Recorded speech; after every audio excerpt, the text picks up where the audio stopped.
Now then guys, how you doing? Welcome to the channel, I'm Craig, and today we are going to rebuild Blackburn Rovers, a team that was voted for by you. One of the most one-sided polls that I've done, with 43% of you voting for Blackburn Rovers. So here we are, here we go. The team that has, for the last 10 years, been ruined by Venkies. In fairness, the last couple of seasons, they've been pretty close to the playoff. This season, they've just missed out as it stands. So yeah, what we're going to do is we're going to take over them for 3 seasons, get them rebuilt, and see if we can't get ourselves back into the promised land, which is the Premier League. But before we do that, if you are new to the channel, please like and subscribe. It would mean a lot. But without further ado, let's get in to rebuilding Blackburn Rovers.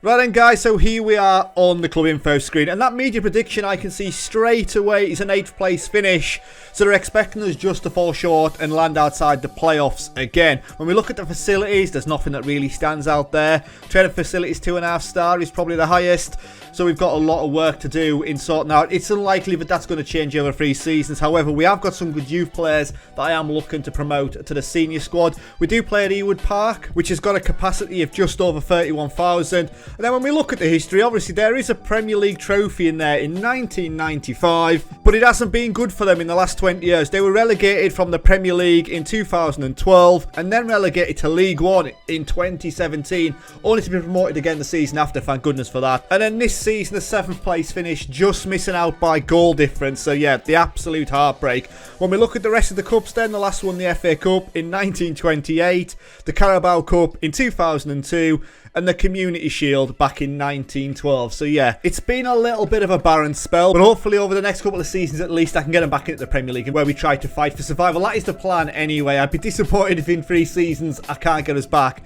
like I say, into that Premier League and get into the latter stages in some cup competition. So looking at the finances then, I've got £1 million in the transfer budget, and that transfer revenue of 10%. So this season, I've got £1 million to spend, like I say, but I'll definitely not be selling any of the squad. 10%, that is shocking. The wage budget is 227k. We're well under that. 11 grand left to play with. Overall balance, £16 million.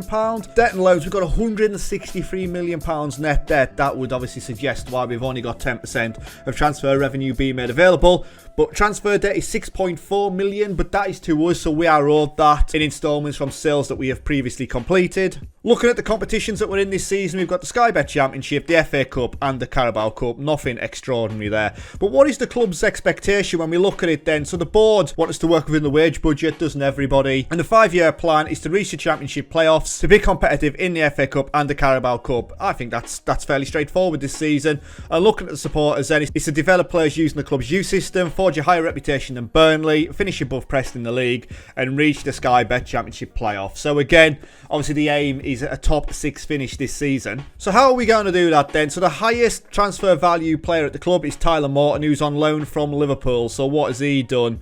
So yeah, he's played 2 games for Liverpool actually in the Premier League, and he joins us on loan this season. He's valued at £21 million, wants to play deeper in the midfield. Solid player in all honesty, and may drop straight into that position, as I am going to play with an anchor man. Ben Bertrand Diaz obviously is the main man at Blackburn and is getting released at the end of this season in real life. But for us, obviously his contract expires there, as you can see, in 2023. Can I enter new contract discussions with him? I cannot. He's not prepared to renew his contract. So the big thing for me is, do I sell Bertrand Diaz now? £14 million.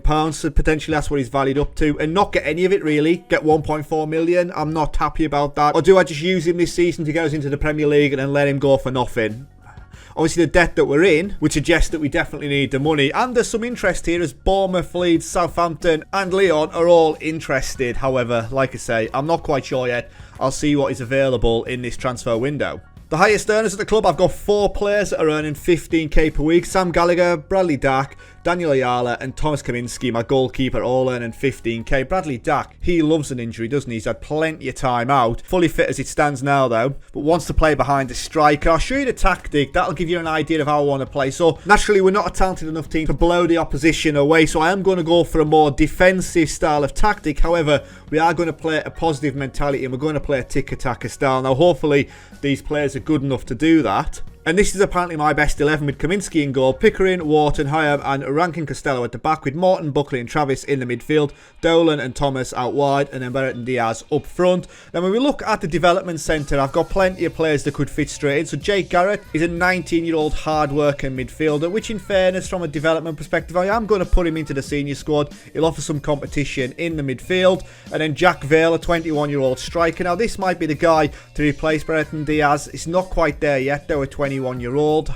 Where's he been? So he went to Halifax last season with Vanarama National, played 10 games and only scored 1 goal, so clearly not ready. Maybe another season for him, get him out on loan. But if we get promoted, is it likely that he's ever going to be in the first team in the Premier League anyway? I don't know, so it might be the time to just move him forward now. Let's move him, we'll get him listed for loan, and if someone comes in for him, I may let him go.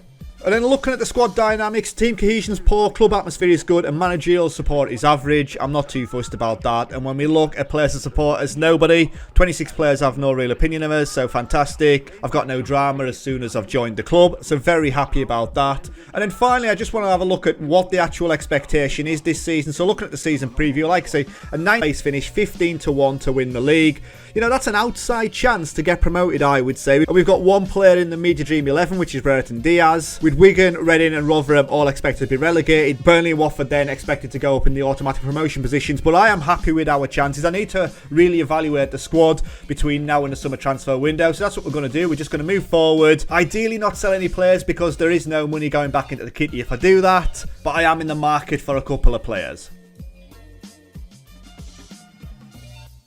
Right, so we're back after the break, and at the start of season 1 I have done absolutely nothing in the transfer window. Nobody's left, nobody's joined. I think that's the first time ever. That 10% of transfer revenue being made available has ruined us, because there's just no point selling. I don't want to spend £1 million if we get promoted on a player that's probably going to be substandard for the position that I want us to be in by the end of this season. The wage budget, I'm still well under it, 15k under the wage budget. That overall balance up to £14 million. Debt and loans, there's no real change there. It all is what it is, that £164 million net debt. I think that's going to make us carry 10% transfer revenue for the rest of this save, which is, it's not good, considering that if we get into the Premier League, we're going to be fighting for survival anyway. So yes, as it stands then, we'll just have a look at the tactics.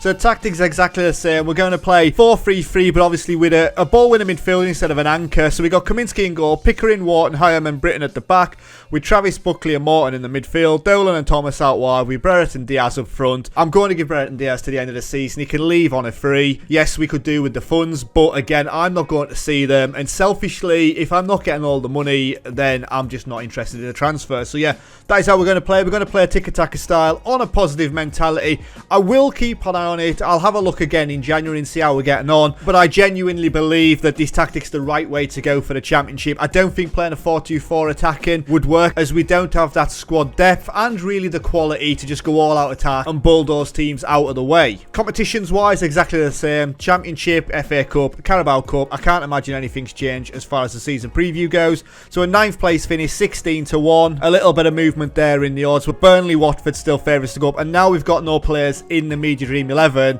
as Brereton Diaz has dropped out. And then finally, then looking at the schedule, we've had a decent pre-season, but we've not really come up against any quality sides. So we start off with games against QPR, Swansea, West Brom, Reading and Sheffield United are my first 5 league games. And we take on Sunderland in the Carabao Cup first round. So there we go then, guys. What an anticlimax. But like I said, there's no point selling players if I'm not going to get the money for doing it. So yeah, what we're going to do is we're going to move forward to the end of season 1. Well, hopefully the squad was good enough to at least get us in the playoff places, but ideally into those automatic places to get us into the Premier League next season. Right then, guys, so the season isn't over yet as we've made it to the playoff final against Michael Carrick's Middlesbrough. We managed to sneak into 6th place, 75 points on the board. We're only a point behind Middlesbrough. Burnley and Norwich going up. Burnley finishing on 90 points, Norwich on 88 actually. Then 8 points between Norwich and West Brom. So yeah, they were clear. We ended up in 6th place, finishing 3 points ahead of Luton. And we're at Wembley against Middlesbrough. Let's go. We need to be getting promoted this season. We've got to do it. It can't have season after season in the Championship. Middlesbrough, I think they're there for the taking. Let's be honest, we've just smashed West Brom 4-0 on aggregate in the semi-final. So there's a real big opportunity for us here.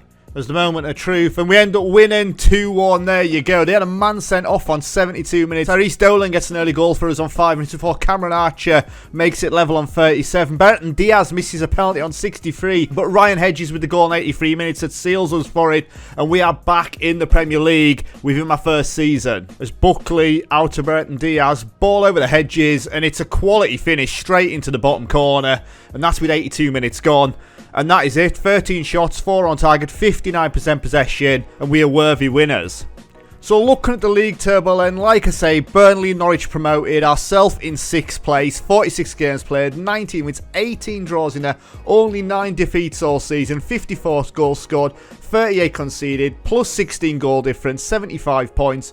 And when we look at the past positions, we've been in that top 6-7 all the way through the season. We were actually up as high as 4th place on match day 44 before drawing with Luton Town and then drawing with Millwall as well. And we just managed to scrape through into 6th place. So what about the rest of the competitions, as we are knocked out in the 4th round by Manchester United, losing 2-0 at home. Bruno Fernandes with 2 goals there. They had 21 shots, 10 on target. We were never in it.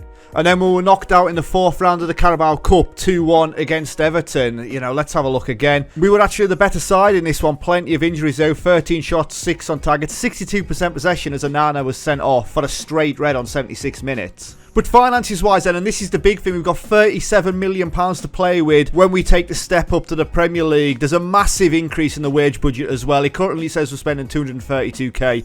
That's not accurate. Obviously, there'll be a lot of promotion pay rises going through as well. Overall balance is 308k. Debt and loans wise, £180 million, and that transfer debt at 5 million. And then when we look at the player stats, Bertrand Diaz has finished with 25 goals this season, 20 in the league. And one thing I will say, he has signed a new contract with us, and that runs to 2027. So massive that we've managed to be able to keep him. He had no interest at the start of the season, but obviously sneaking into the playoffs, and we've managed to get the contract signed. He scored 20 for us this season, 22 the season before, and I would say that's still a very good season for us.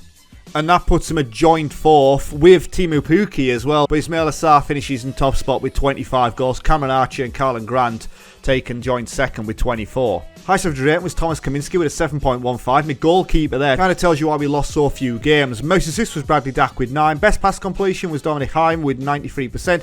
Most player of match awards were Kaminski with 6. Most yellow cards was Travis with 15. And 1 red card apiece for Travis and Pickering. And then when we look at the team stats, so we scored 60 goals, which is the 10th best. We conceded 39, which is the 3rd best. We received 100 red cards, which is the 2nd worst. And we received 2 red cards, which is the 9th worst. So very, very happy with season 1. We somehow overcome the odds. We finish higher than our start of season odds. And yeah, there we go. Premier League, here we come.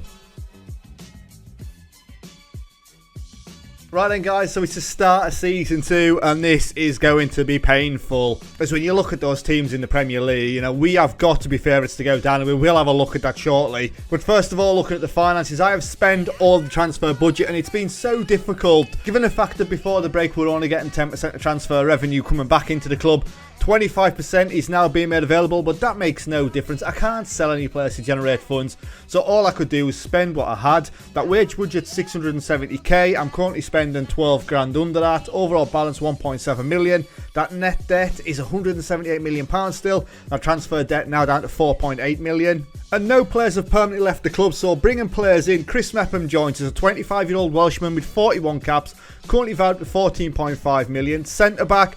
Decent centre-back for the club. We brought him in for £9 million from Bournemouth, who were relegated last season. That's never a good sign when you're buying centre-backs from a club that's just been relegated. However, I think the deal was a good one at £9 million. 34 times in the Premier League last season. He's got Premier League experience, and that's the main thing. Heading, mark and tackling 14 and 15, strength 15. He's not the slowest, you know, acceleration and pace both 12. And as we want to play out from the back as well, that 13 passing will always help. Then bringing a bit of flair out in my wide areas, I brought in a 22-year-old Italian, Emanuele Vignato. Now acceleration and pace 14 and 12, crossing and dribbling 14. And I brought him in for £2.6 million from Bologna. He was out on loan at Empoli last season in Serie A and he played 31 times, so plenty of top-level experience. Then I brought in Ruben Vinagre, the 24-year-old Portuguese national who joins us for £1.8 million from Sporting after they spent £8.5 million with him. Now he played 17 times in the Premier League with Everton last season. getting 1 goal, 2 assists. And I'm bringing him in as a deeper player, so he's going to play out at left back. I wouldn't expect to see him any higher. With pace and acceleration both 15, crossing 13, dribbling 14. He's an attacking fullback, and that's what I want from him. Then I brought in another relegated player. Philip Billing joins us, 27-year-old Danish international with 3 caps, central midfielder, can play a little bit higher, but he's going to play in the centre of the midfield. And I bring him in for 9.75 million from Bournemouth. Again, relegated last season, but he played 24 times in the Premier League, and I think it's a solid addition to my central midfield. And then finally, I've brought in Lorenzo Luca, the 22-year-old Italian who was out on loan last season at Ajax, playing 16 times, scoring 8 goals. They decided not to make his deal permanent. And £4.5 million, that is a bargain for a player that is going to feature up front. Obviously, Brereton Diaz, he can go out in the wide areas. So yeah, Lorenzo Luca is the man that I'm hoping is going to lead me to safety this season. So when you look at it then, I've managed to bring in 15k, but they're all from loan deals, and I've spent £28 million in total.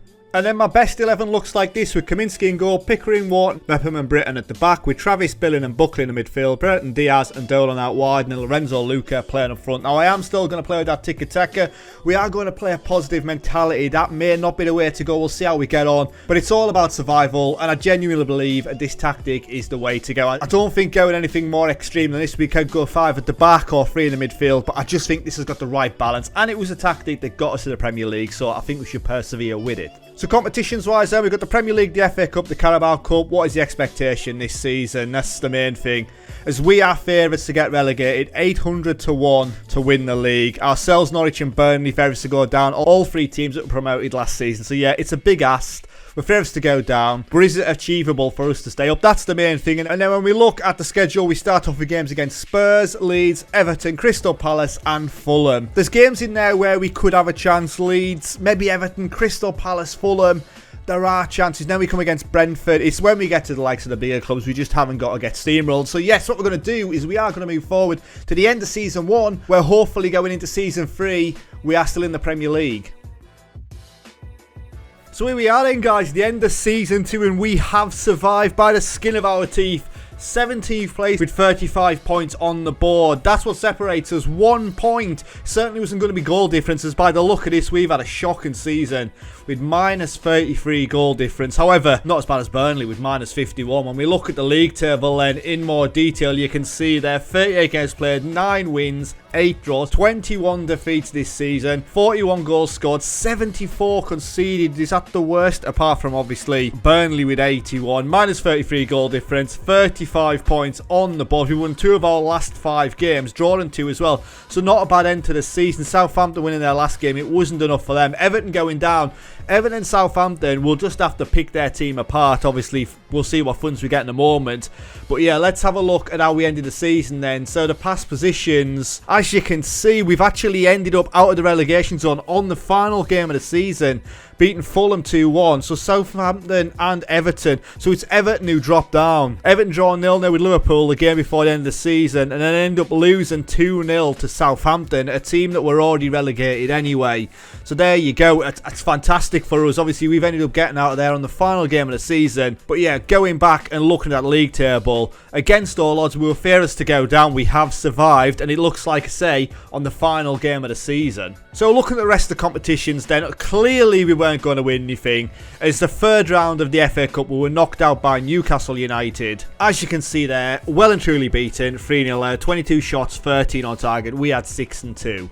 And then in the third round of the Carabao Cup, we were beaten on penalties by Bristol Rovers. So yes, in those domestic cup competitions, it hasn't been a great season. And when we look at the fixtures this season, plenty of defeat. And then when we get into December and January, that is second territory. Let's be honest, the entirety of January, we didn't score a goal, and we conceded 16 in all competitions just in January. That's, yeah, what do you say there?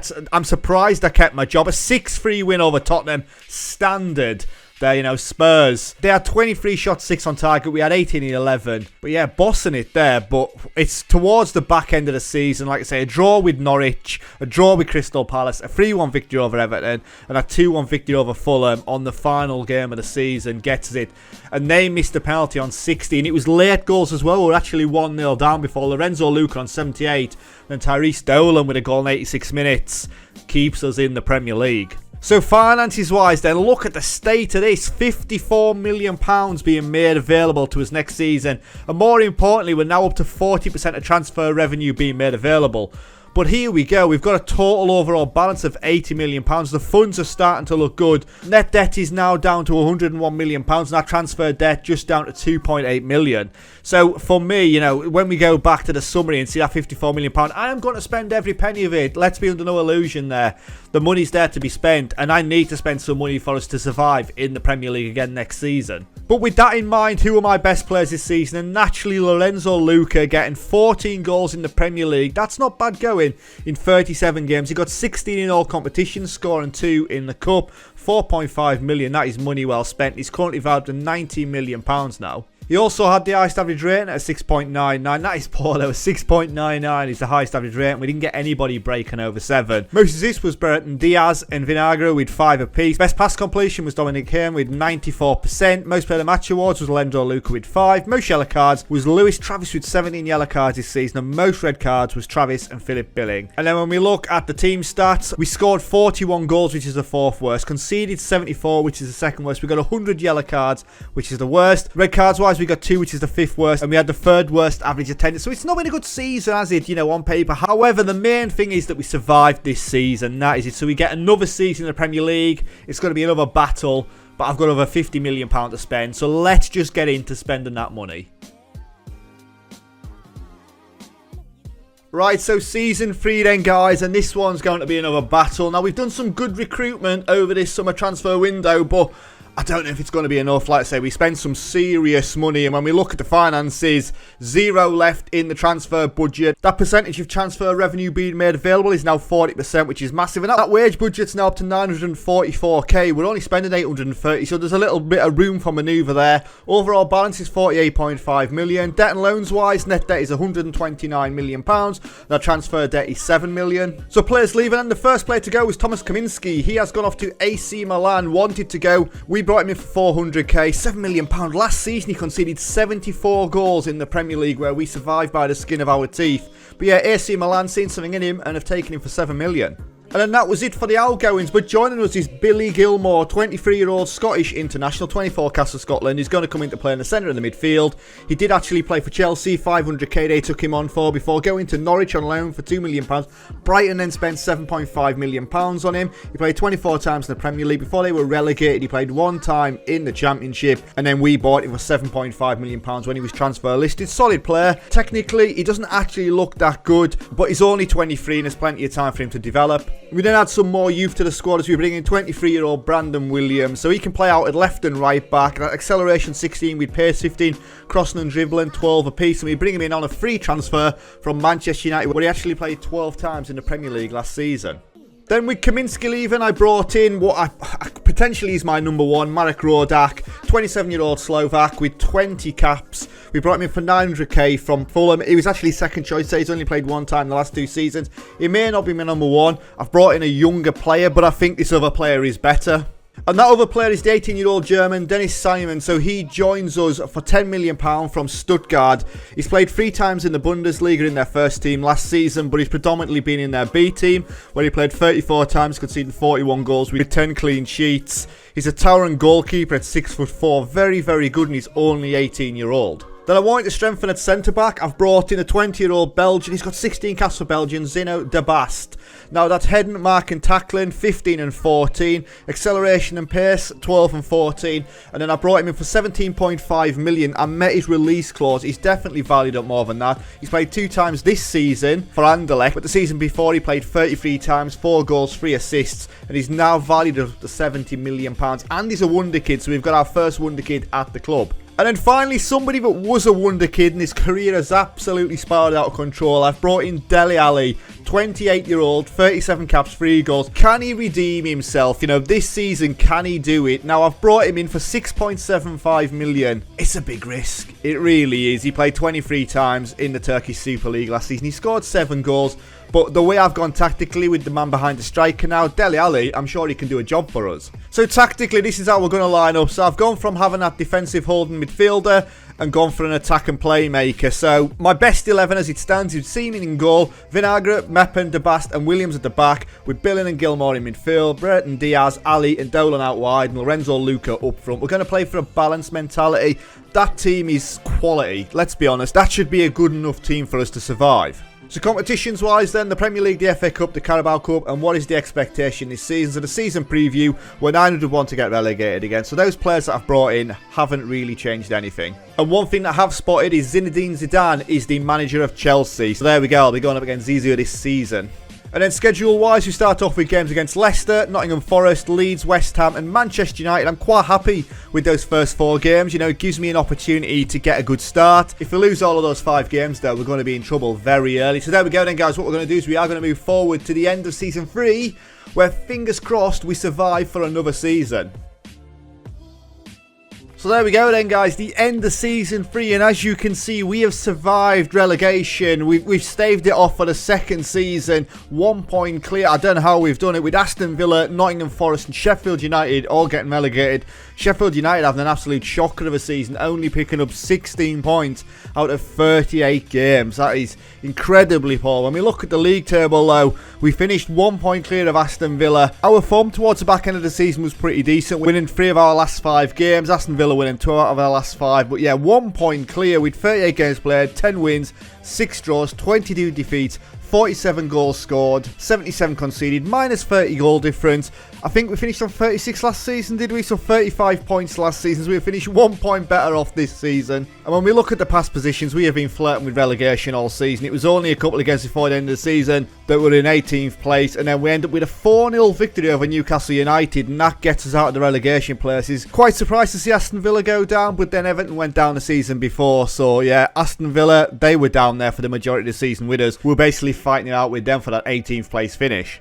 So competitions wise then, we were knocked out in the 3rd round of the FA Cup by Birmingham. We actually lost 2-1 there, and we were the better team by the look of it, with 15 shots, 5 on target, but being a better team doesn't matter if you don't get the result. And then we were well and truly battered at home by Manchester City in the Carabao Cup 4th round. We had 8 shots, 2 on target. They had an 11 and 5, and we managed to concede 5 goals. Dennis Seaman in goal there, getting a 6.1 rating. So finances wise, and I'm leaving the club, so I'm leaving the club with an overall balance of £100 million, but the big thing is that war chest for this season, £80 million, 40% of transfer revenue is being made available. The wage budget's 946k, we're spending 901. Then loans wise is now down to £82 million. A couple more seasons if you were to carry this serve on. I reckon that net debt will be at 0 and the transfer debt is at £3 million. So player stats then, Lorenzo Luca got 24 goals this season. Was that 24 in all competitions? Yes, it was, as he scored 20 in the league. That's not bad going now. 20 goals this season, a 6-goal improvement on last season. And he actually broke in to the top 8 goal scorers, finishing in joint 4th place with Josh Sargent and Mohamed Salah. So Luca is up there with Salah this season. Erling Haaland, though, with 33 goals, finished 11 goals clear of Nilsson, who has now gone to Manchester United, who scored 22. The highest average rating was also Luca with a 7.05. Most assists was Vinagre with 12. Best pass completion was Zeno De Bast with 92%. Most player of the match awards was Lorenzo Luca with 7. Most yellow cards was Brandon Williams with 21. And most red cards was Lewis Travis with 2 red cards. And then looking at the team stats, so team stats wise, we scored 47, which is the 9th worst. Conceded 77, which is the 3rd worst. We had 92 yellow cards, which is the worst. And 3 red cards, which is the 3rd worst. And we had the 2nd lowest average attendance. Now, one thing you will see is I have changed the tactic to a 4-2-4. Looking at it, I said it, I think in the first season, I said we haven't got the squad to do that, and we still really don't have the squad to do that, but I just got desperate, and in January, I just went for it. We were flirting with relegation, like I say, and that didn't change. However, I think towards those last 5 games, we did get ourselves out of trouble, as when you see going down there, plenty of wins from February onwards, but before that, you know, a win was so hard to come by. So yeah, we changed the tactic in January. We had a 2-0 victory over Forest, obviously getting relegated. Then we beat Sheffield United 2-1, and that's the thing, we're beating the teams that are there around us as well. We had a 1-1 draw with Aston Villa, 2-0 against Palace, and so on and so on. But that was a massive victory against Newcastle United, 4-0 at St James's Park. So looking at job history then, absolutely no silverware picked up, but that's not a problem because the main aim was to get into the Premier League and survive in the Premier League, and I've managed to do that. So in that first season we got a 6th place finish, and then we've had 2 17th place finishes. And then from the overview I brought in 11 players for a total of £72 million. I sold 14 players for a total of £8 million. Clearly that income and transfer revenue was just nowhere near for me to be making any sales. Highest fee spent was £17.5 million on Zeno Debast, who we brought in last summer, and then the highest transfer received was £7 million from Thomas Kaminski. Did he actually get any game time at AC Milan? So no, not really. He got 5 substitute appearances, but 5 clean sheets in there, I will say. He didn't concede a goal in his first season as the number 2. So there we go then, guys. Blackburn Rovers back in the Premier League. Now this one is a battle. The save will be available down in the description. Give it a go. £80 million to spend in this transfer window might be enough for you to take the team to that next level, but I've spent some serious money and it's not really done anything. We've finished with a 17th place for 2 seasons on the bounce, so yeah, give it a go. And like I said at the start of the video, I have put a poll up for the next team to be rebuilt. Please make sure you check that out and get your vote in. And if you are new to the channel, please like and subscribe, would mean a lot. So yes, thank you very much for watching, stay safe, and I'll catch you later. Ta-ra.